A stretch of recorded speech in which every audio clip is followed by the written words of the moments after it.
Oh, good try. You can't go through there. Oh no, wait, you can actually can. Wherever he walks, it makes no progress. He sees the bee. Look at this praying mantis guy. We got so many animals. We got praying mantis. We got so many creatures. Oh, we got a dead bumblebee. Where? Oh wow! Oh, he's eating it. We also got a cicada. He's gonna eat it. Wait. Oh! Whoa! What was it attacking it? It was eating it. I got it on video. The cicada's trying to. The cicada's trying to eat bumblebee. Oh, really? Whoa! He was moving so fast. Okay, Google. What do cicadas eat?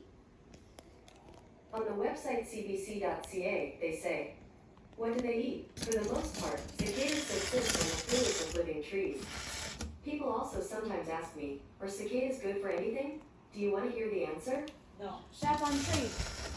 How about? Sorry, They eat sap I didn't on the tree. understand. Look at the wings. They're see-through.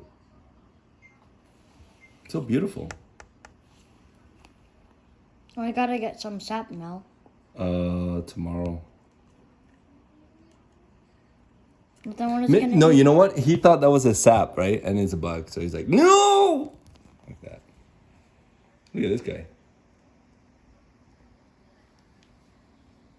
She doesn't really do much.